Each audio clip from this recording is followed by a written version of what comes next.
Hello, fellow fantasy baseball fanatics and sports fanatics in general. Welcome to MFSN The Hub's weekly waiver wire special. We're focusing on the Major League Baseball season right now. I am Casey Scheinvold. I'll be with you today. I'm also joined by, as always, Ross the Boss. Hey, everybody, I'm Ross the Boss, and I want to talk fantasy baseball waiver wire with you, Cowboy. Casey, before we start, I want to talk about Kyle Schwarber.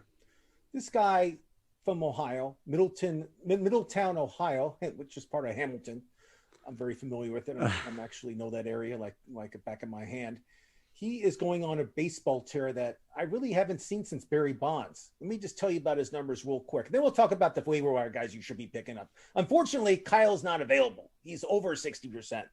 But this is what he's been doing the past 2 weeks. These are 2 week stats, Casey. You understand? These are just 2 weeks. These aren't career stats. These are 2 week stats. He's hitting 346, 12 home runs, 19 RBIs, 16 home runs in the last 18 games. Do you think he's an all-star pick this year? I do. I think he has to be at this point, certainly. Yeah, I do too. I mean, I think if you're picking an all-star team, I think Kyle's for sure on your team. I also feel like I haven't seen anything this since Barry Bonds. And if I'm a pitcher, why in the heck would you throw him a fastball in the strike zone? Yeah, I've been wondering the same thing. I mean, I don't care who's batting behind you. You don't pitch to that guy. I mean, he is going to – I mean, if he goes on this pace, and I figured this out, he's going to have 90 home runs if he keeps his pace up. I'll take the under.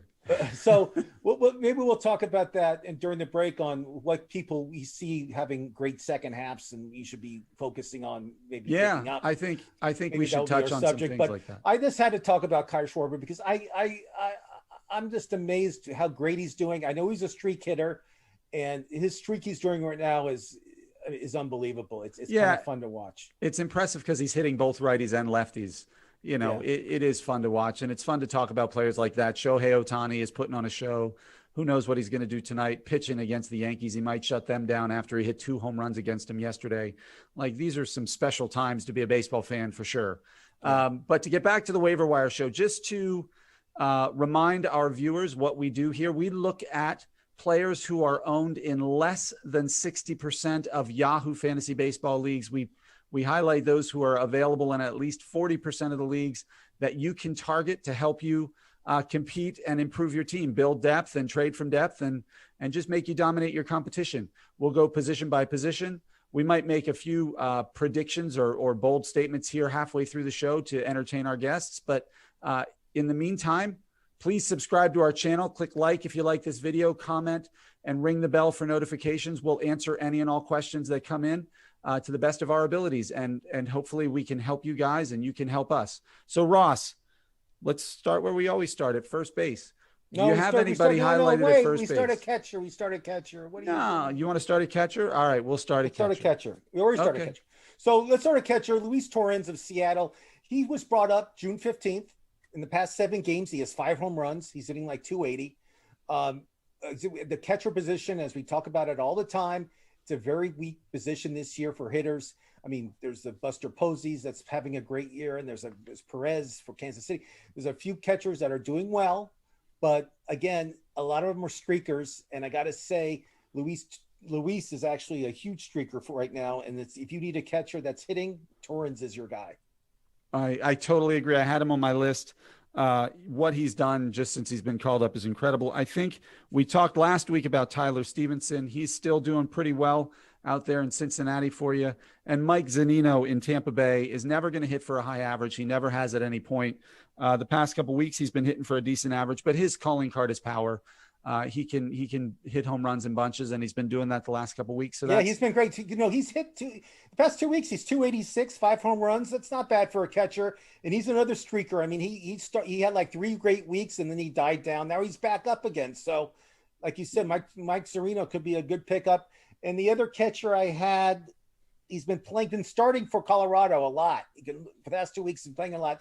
Is Elise Diaz, and Elise Diaz the past 2 weeks is hitting 333, 3 home runs, and hitting 333 as a catcher for 2 weeks is unbelievable.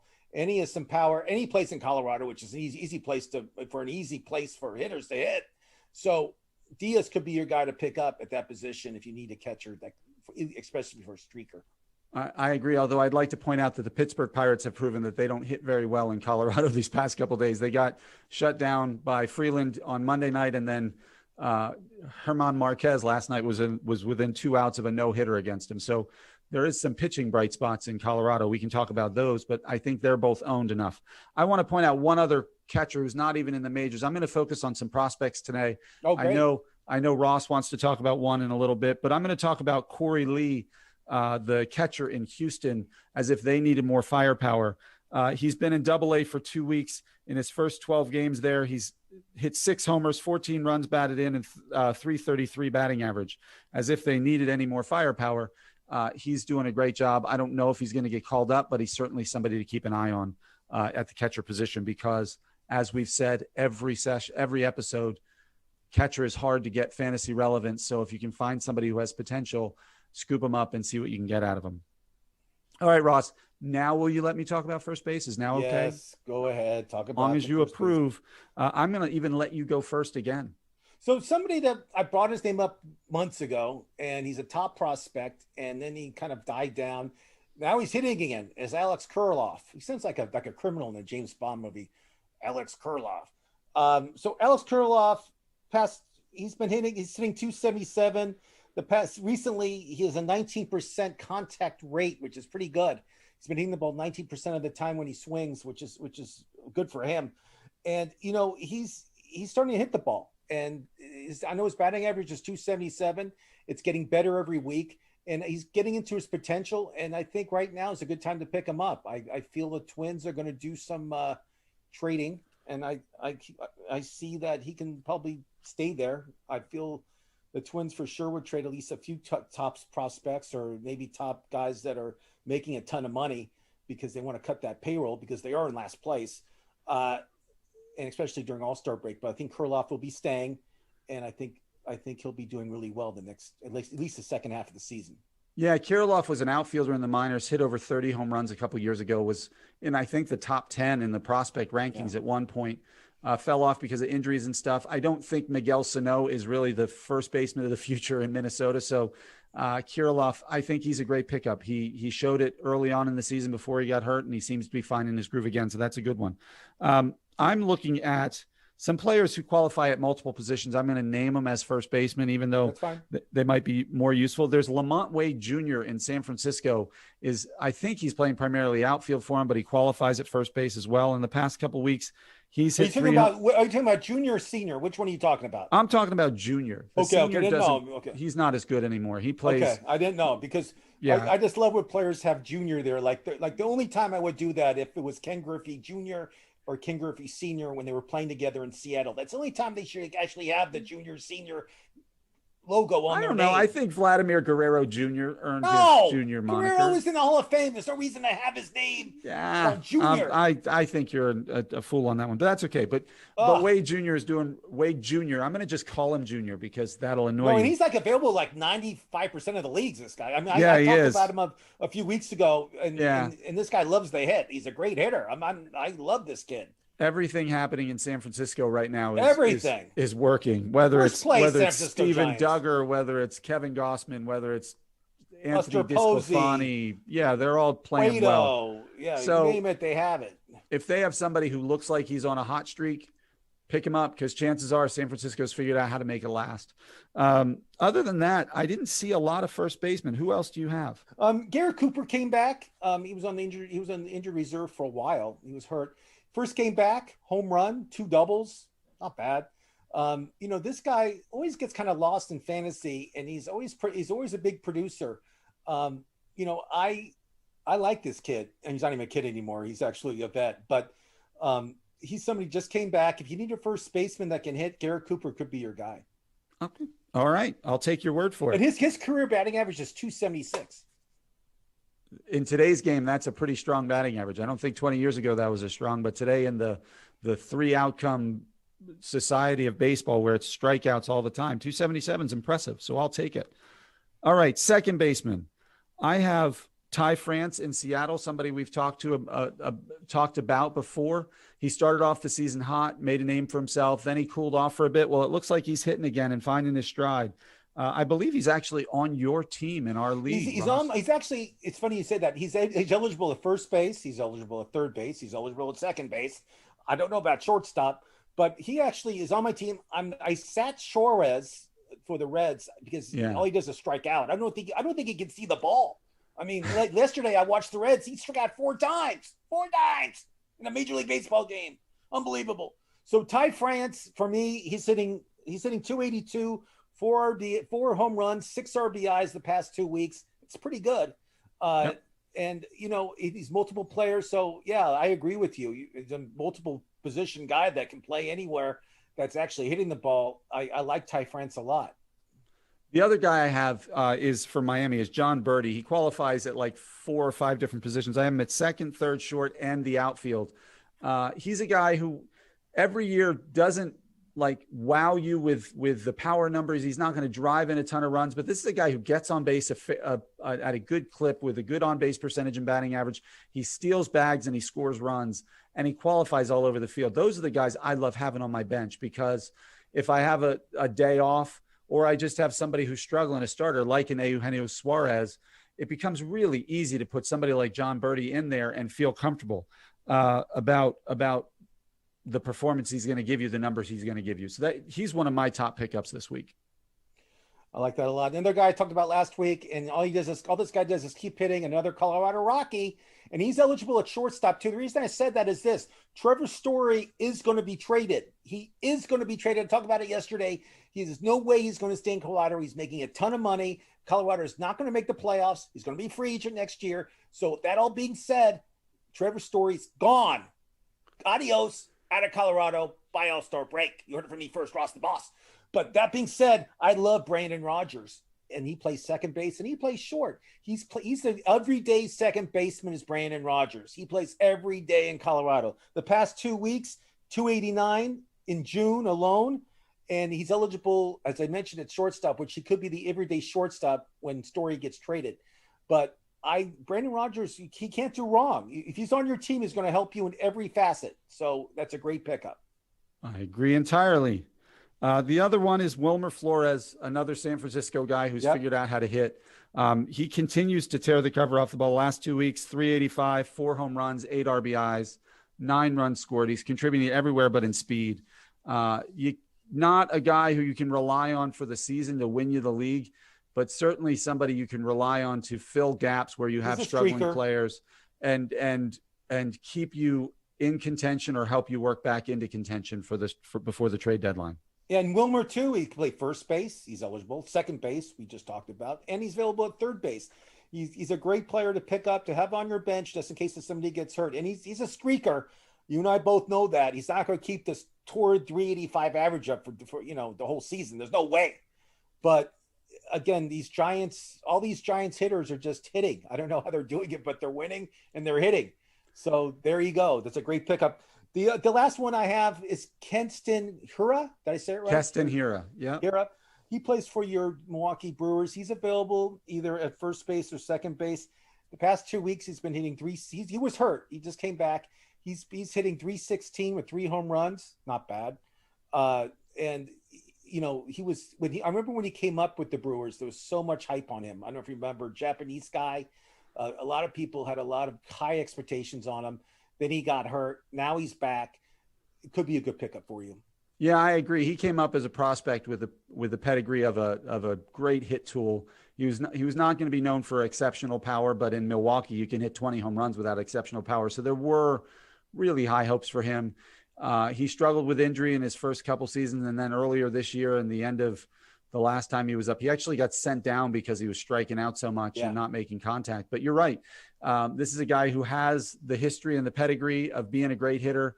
He's in a groove right now. Let's hope it means it's a habit and that he's going to keep doing it. I think he can help a lot, especially because he can play first and second base for him. So that's a great pickup. Who do you have at shortstop? So you named him last week, and I've been studying this guy. It's Willie Adams, another Milwaukee Brewer. Adames, yeah. Thank you. Willie Adames was traded early in the season from Tampa Bay. Willie Adam. I want to call him Willie Ames. I don't know why I want to call him Willie Ames, but I just do.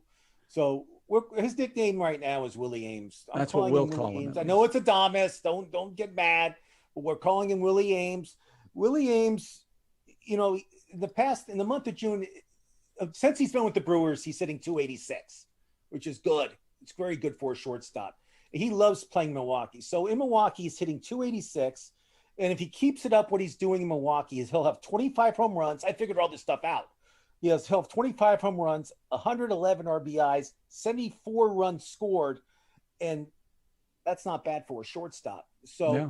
And he can chip in stolen bases too. Yeah, that guy can run too. He's not a slow guy. So Willie Ames, for me, is if you need a shortstop, if you don't have one of the top tier shortstops. Oh, Willie Ames. Willie Ames is a great pickup. I'd rather have him than a lot of guys that are starting on your team. Yeah, I have him on my one league where I've been living with Adalberto Mondesi on the bench. So yeah, I mean, Adames has been a godsend for me to help cover my shortstop position. If you have somebody like Corey Seager, who just got transferred to the 60-day DL, I saw that, and you can get Adames, scoop him up, put him there, and you'll feel okay. See, I think, and Ross, this is to take us off topic, but I think it's an interesting discussion. Ironically, the two teams I see Trevor Story going to are the Dodgers or the Brewers. I see Trevor Story going to make up for Corey Seager being out for so long and just being the team that can help them catch the Giants and run away from it.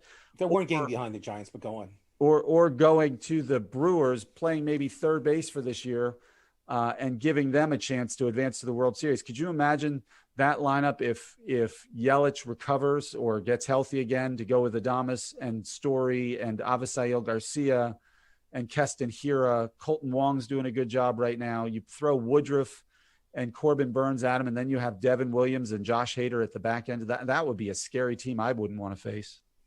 I'm not disagreeing. Yeah, I mean, the Dodgers love picking up superstars middle of the season and putting in their lineup.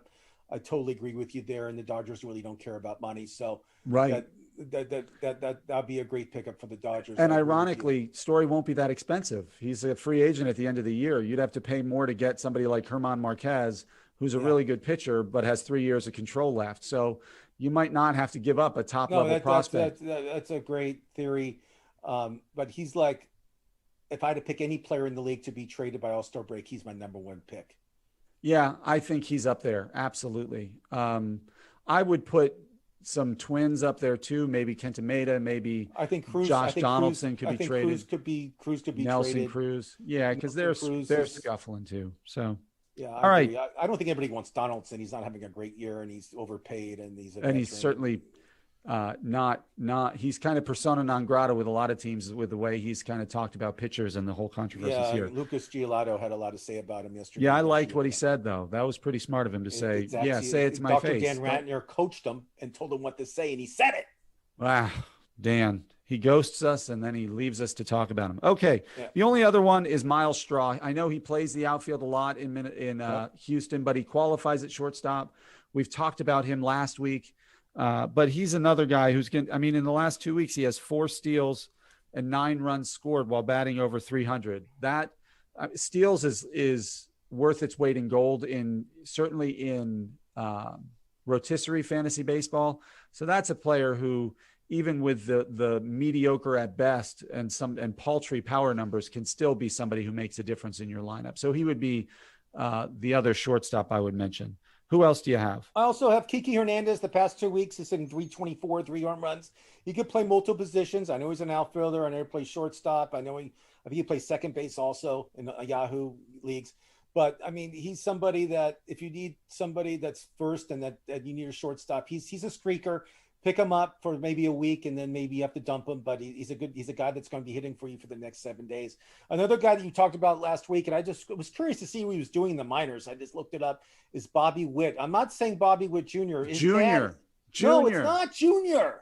I love that guy. If his dad was playing actively in Major League Baseball, I would say Junior. So let me ask you this. How do you feel about like Sandy Alomar Jr.? Because his dad was a manager at the time he was a player. I would say, if you're talking about the man hitting like in a game today, I would say Sandy Alomar. You know his dad's not going to be. If you know anything about sports, you know his dad was not playing and was retired for I think years. we have a His son whole was new playing. rant for next week. It's Roberto the Alomar. senior I mean, there's rant. so many guys.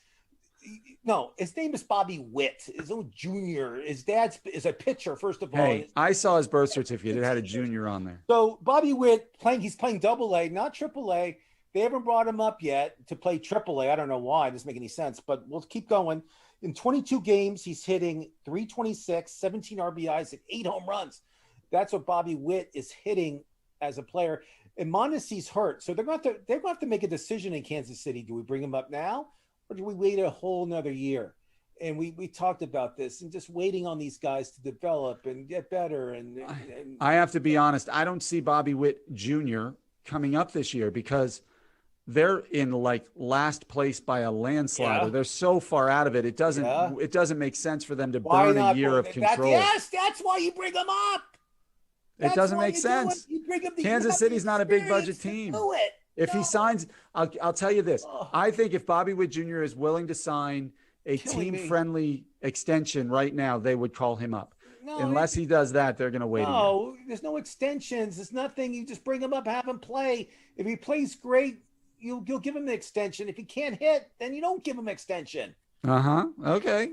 I mean, he hasn't faced major league pitching. All of a sudden, he's getting extensions. Well, they've done that with a lot of players before. No, they've it's been not called happening up. with Bobby Witt. Okay, Bobby Witt Jr. No, take that out of your itinerary. Okay, well, okay, fine. With Bobby Witt, he should be in major leagues. He should be at least getting some at bats. Hopefully by August, we'll see what happens. All right, I'm rooting for. I'd love to see the kid. I don't see why Kansas City would call him up. All right, third baseman, go. J.D. Davis been hurt almost the whole year. Casey Scheinfeld, he hasn't done anything. He's going to do rehab, not for drugs, for his physical injury. It's funny when they say like a player's going to do rehab. I always think like, oh God, he has a drug problem, but it's about rehab. Like he's going to the minor league facility to get some playing and some at bats. So JD Davis is going to go to Florida and he's going to be playing for the single A Met squad next week. And he should be by All-Star break. He should be playing third base again for your first place New York Mets. So JD Davis, he had a great year like last year, like the last half of the year last year. I know it was a short season, but he was great. I mean, he did unbelievable. So, I mean, and third base is kind of a position this year where it's like a lot of guys are not performing where they should be performing. I thought Josh Donaldson is one of them. Alec Baum of the Phillies is another one, another guy that's bombing. So it's like. I'd still pick him up, though. Of course you would. But J.D. Davis, I like a lot. I mentioned him last week. I know he's dying down a little bit, but in the past 2 weeks, he's hitting 297, 2 home runs, 13 RBIs. Is Abraham Toro. Yeah, and Bregman's not coming back anytime soon, he's not, so he's going to keep playing. Toro is an up and down hitter. He did horrible, and then he came back, and now he's hitting again. So Toro at third base, it's a chancy bet, but he's a streaker. Streaker. 297 the past 2 weeks, not bad. And your boy Jonathan India, I know we've talked about him before, but he's starting to figure it out. And there was a reason he was a highly touted prospect coming into the season, and they didn't even start him in the minors. There's a reason they gave him the job. They saw the talent. They were starting him early on. He struggled, but I think he just had to figure it out, and it seems like he did the last couple of weeks. 283, couple stolen bases, 12 runs scored. He's not hitting for the power yet, but that'll come. I'm not worried about that. I love watching him play. As you know, I'm an avid Reds fan. I'm wearing right now, and the wristband. And as you know, India is our starting second baseman, but he also leads off for the Reds. He's our leadoff hitter, so he gets a lot of at bats, and he's fun to watch. Great hitter. I love his mullet. Probably the best mullet in baseball. He's unbelievable. If you don't have him, you should pick him up unless you have some unbelievable stars at second base. So I was thinking before we get to the outfielders, we like to break it up in the middle and offer some unique commentary. I was thinking about bold fantasy projections for what is essentially the second half of the season. Either players who've done well, who are going to fall off the shelf, players who've struggled, players who are injured. Who do you think are going to be what are some bold difference-making projections you can offer? I say Ohtani has 60 home runs. What do you think about that projection? Whoa. What do you think about that? Well, he's up to 28. I mean, it's bold. Don't get me wrong. I'm rooting for it. But the second half of the season, players get tired. Players get hurt. Could you imagine if he ends up with 60 home runs and like 15 wins as a pitcher with like under three, and he like loses the MVP? That'd be the best. It would be the first time a position player has won MVP and Cy Young in the same year. I think you just give him all the awards. I mean, kowtow. I think Babe Ruth would have won it, awesome. But there was no Cy Young award back then because Cy Young was still pitching. I like that project. I like that. That would be awesome. I want to see Ohtani I would love to see Ohtani do this. Come on, do this: 20 wins, 60 home runs. 20 wins, 60. I don't think he's going to get to 20 because I think he has like single digits right now, but that would be awesome. You said bold predictions. That's my bold prediction. Hey. Yeah, but 60 on its own is bold. You went like I'm doing 60-20, just throwing it out there because it'd be a feat that will never be broken ever again in Major League Baseball. Ever. How about the St. Louis Cardinals end up with the same infield on the left side that the Colorado Rockies had last year? They trade for Trevor Story. They give him let's say they give him Nolan Gorman, their top third base prospect. He goes to St. Louis, teams up with Goldschmidt and Arenado and hits 45 home runs and leads them through the playoffs. I think that would be amazing, but that's not a fantasy projection. My fantasy projection is Byron Buxton comes back sometime in July and still reaches 30-30, even though he's been on the injured list 3 different times for what was it? His quad, his calf, his wrist. Now he's got a boxer's fracture. I mean, the guy's been hurt all the time, but I'm still predicting he's going to go 30-30. That's a bold prediction, but it could happen. My other bold prediction is Jesse Winker for the Cincinnati Reds will win the batting title in the National League, and he'll have 30 home runs. How about that, Casey Scheinfold? I actually like that. I mean, he's already at 19 home runs, so 30 home runs he'll do pretty easy. I mean, he's just proven that he's an amazing hitter. The batting title is going to be a challenge. I mean, he's going against some pretty great hitters in the National League. He's going against his teammate, Nick Castellanos. Absolutely. In the league right now. But it's going. I never said it's going to be easy. I mean, to win a batting title, as you know, unless you're Tony Gwynn, it's a very tough feat to do. It's unbelievable. It's very tough. Sure. How about, let's see, what's another good bold prediction? Oh, do you want more? Wait, I have a bold prediction. Doctor talking about bold predictions. My bold prediction is Dr. Dan Ratner will make an appearance on the show today. And to tell us what he told us that he was right about. I feel a slew of I told you so's coming on right now. So let's all pat him on the back and tell him what a genius he is. Yes, please. I mean, I just drove like 10 hours. I mean, you did say Ian Happ's going to win the Triple Crown this year. I don't think they're going to win that prediction, are you? No, but Ian Happ is one of my favorite predictions. I predicted him to be terrible. I knew Hunter Dozier was just nobody to own, but Wander Franco, I predicted he would be up. Here he is. I called it. He's not really hitting that well, Dr. Dan Ratner. He's hitting. Oh, please. He's hitting. I think a weight of a horse jockey right now. I don't think he's. So you mean 40 points below league average? Everybody's he might get waived off my team soon. So we'll see what happens. Okay, now this is the thing. This is what I'm trying to say, Ross. You overcorrect too fast. Yeah. You're like, like right now, you're probably like Kyle Schwarber is like I'll trade anyone for him. We talked about Kyle. Well, listen, Kyle Schwarber is going to end up on your waiver wire. That's my prediction. Oh no! That's a bold prediction. I were very clear that he's a streaker. He made it very clear.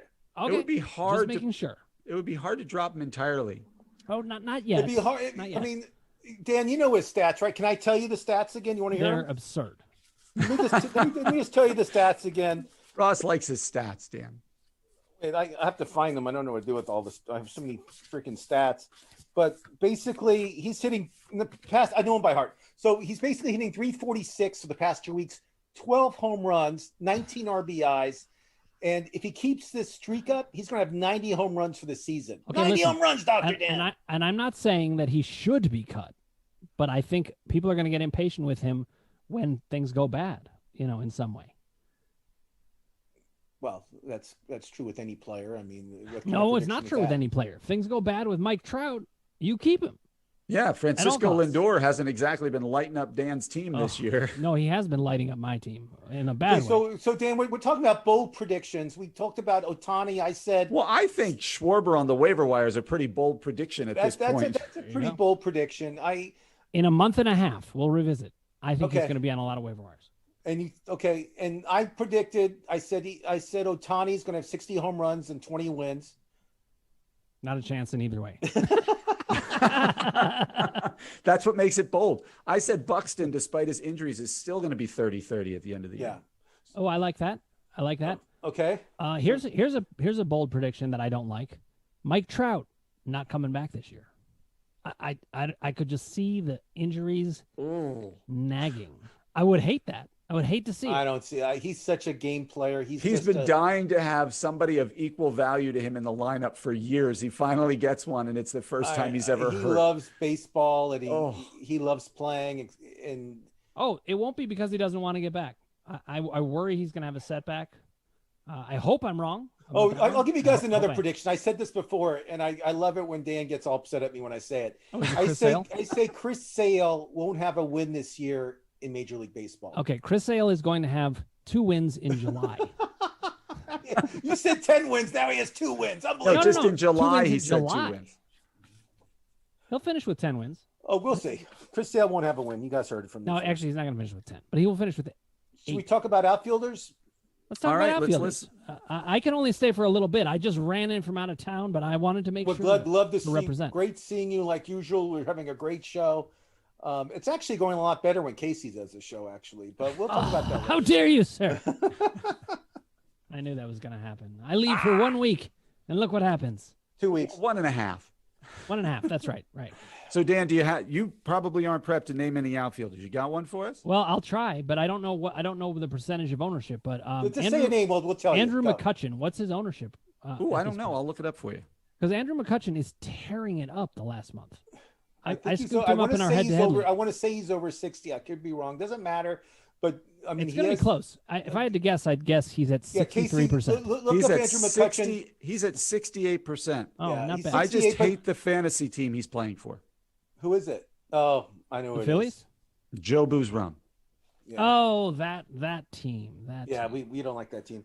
So let me mention, because you're online, I want to mention a Cleveland Indian I talked about before, who used to be on the Marlins. Now he's on the Indians. It's Harold Ramirez. Harold Ramirez was waived by the worst team in baseball. Is he a junior? Marlins. There's no junior. So he's hitting, not for the 2 weeks, Case Steinfeld, but for the season, he's hitting 307. So he's not going to hurt you in batting average at all, this guy, Harold Ramirez. He's hitting great.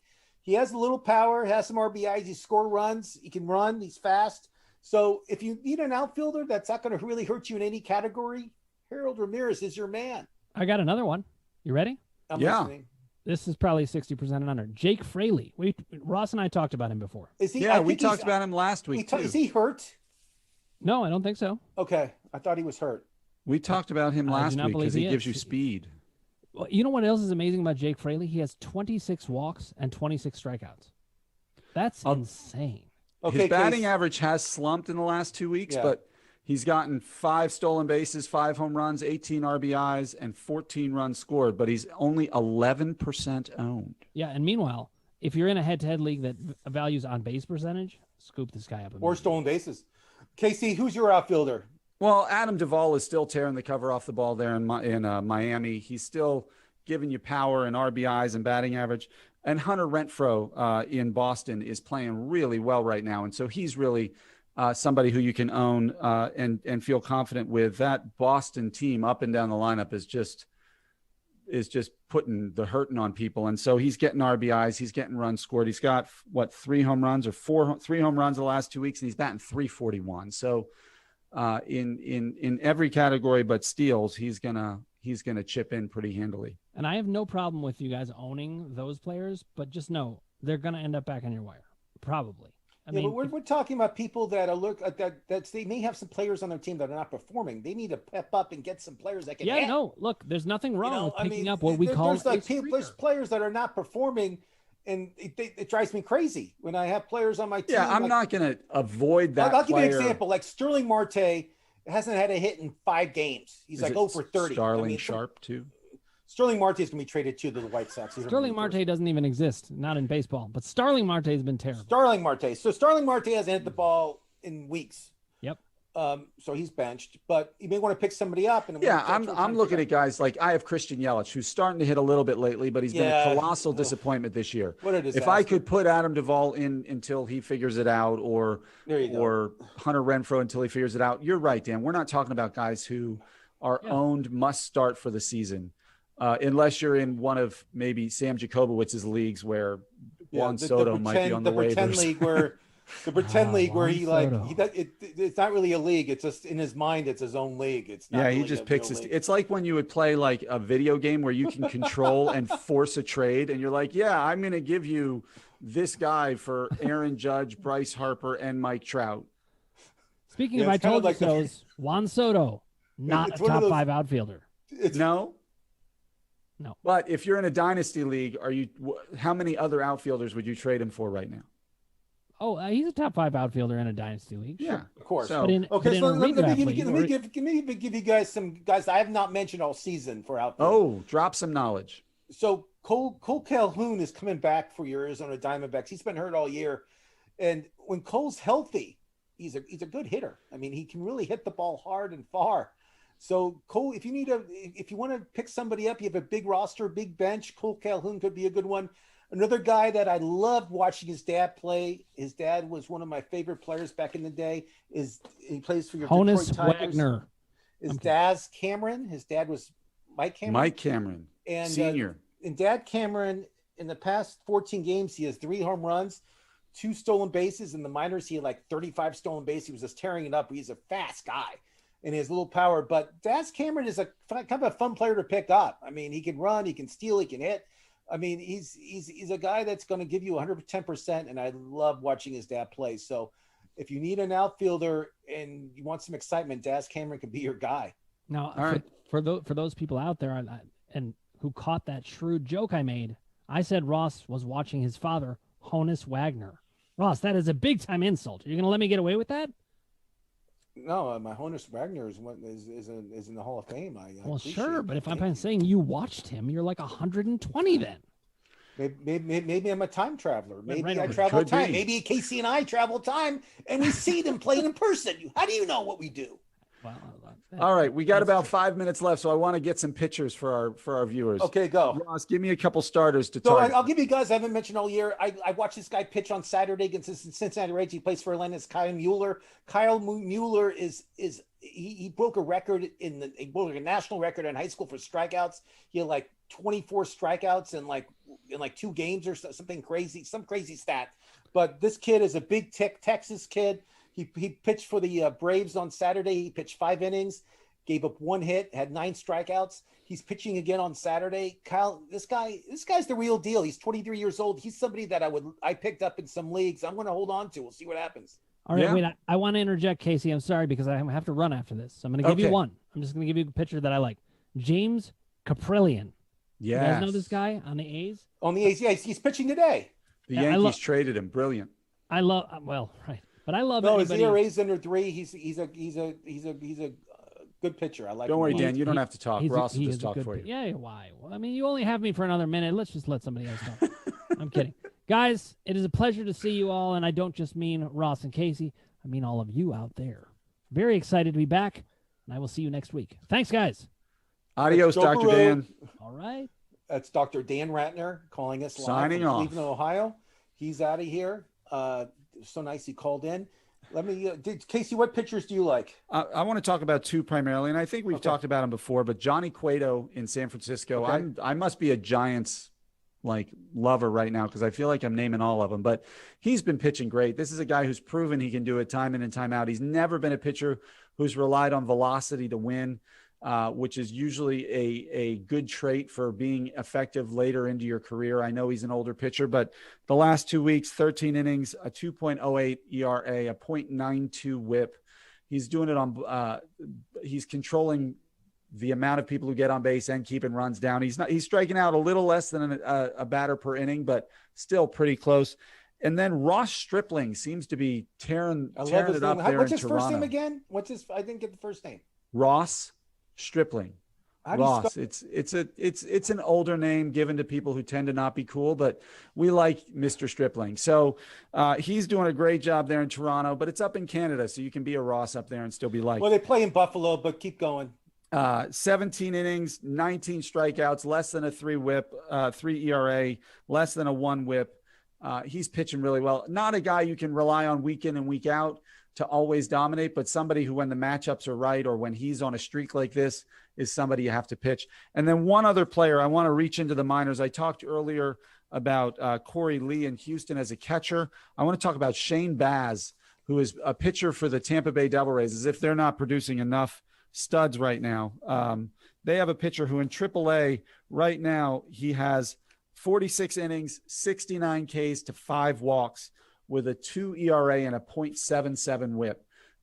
They lost Glass now for what appears to be the season. They always are pretty creative with their pitching. I think Shane Baz is a guy who's going to be called up here pretty soon.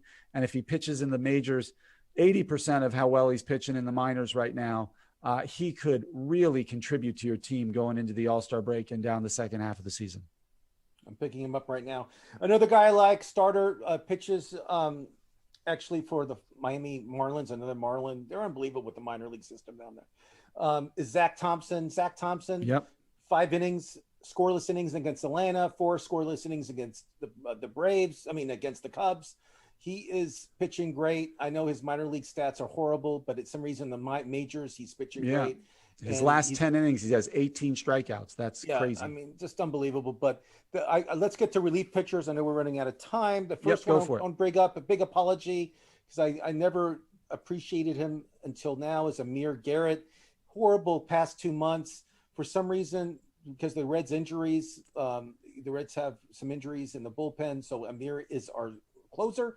Amir has 2 saves this week. He's striking out people like crazy. He's under pressure. He looks great. He's going to be the closer in Cincinnati for at least 2 weeks until Lucas Sims gets healthy. And I feel that Amir Garrett, maybe his head's straight. Maybe his head's on straight. Good time to pick him up.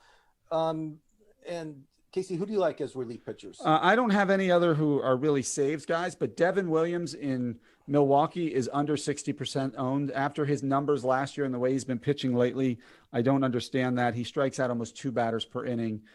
His whip is a little high right now, but he's not allowing runs in. And JP Fireeisen, who was in Milwaukee, is now traded to Tampa Bay as part of that Willy Adames trade. He's another guy who doesn't allow base runners, doesn't allow runners in, strikes out a batter per inning, is pretty reliable for them. And Tampa Bay is notorious for mixing and matching with saves, so he could even sneak in a save every once in a while. So those would be the 2 relievers. They don't really have a closer there. Joe Girardi, who's your ex-Yankee manager, said Sunday that Jose Alvarado is their closer. And I don't know if that's going to be true. I think then Sunday he blew the save, didn't he? That's my next thing I'm saying is he did blow the save on Sunday, and Archie Bradley come in and got the save. And that all being said, I have no idea who the closer is in Philadelphia anymore, but he did say it's Alvarado. So you may want to pick Alvarado up just for a little bit and see what happens. I don't know. Yeah, I would probably for a while avoid any Philadelphia reliever, but if you're desperate for saves, there was many years ago, Fernando Rodney. I'm sure you remember him. I love it. We were the hat. He had the hat like crooked. Yeah, and he always did the bow and arrow thing. Yeah, I like Rodney. But he always had like a 2-something whip. Like he would crush your whip, but he would get you 25 to 30 saves. If you're desperate for saves, the Philadelphia bullpen is kind of like the Fernando Rodney today. So, that is all the time we have. 2 more quick ones. Whoa, more. Okay. So really quick, I'll make it quick. Detroit Tigers, it's a mess there. Fulmer's hurt. He's not going to be playing for a few weeks. So Jose Sonero or Gregory Soto are going to be the closers. They haven't decided yet, but if you need saves, you may want to pick one of those guys up just so you have some save guys. I don't know. All right. Dropping knowledge at the final minute. I love it. Right up to the bell. Going. Ross is providing insight. Coach, the way I said that is because the relief pitchers, and if you need saves in your league, you get desperate. Like me, I get desperate. I'm like a desperate guy. Yeah, if you don't draft a lot of closers early or sharp with the waiver wire early on. Everybody out with some closer ideas. Who knows if they'll work? But at least you pick them up before other people will pick them up. So there you go. All right. Well, thank you everybody for listening. Again, please subscribe to our channel, click like on our videos, ring the bell for notifications, and leave comments as much as you'd like. We promise to get back to them. Thank you for listening. It was a pleasure bringing you this information, wishing you nothing but the most dominant success on your fantasy baseball team for the rest of the year. And we will see you again next week.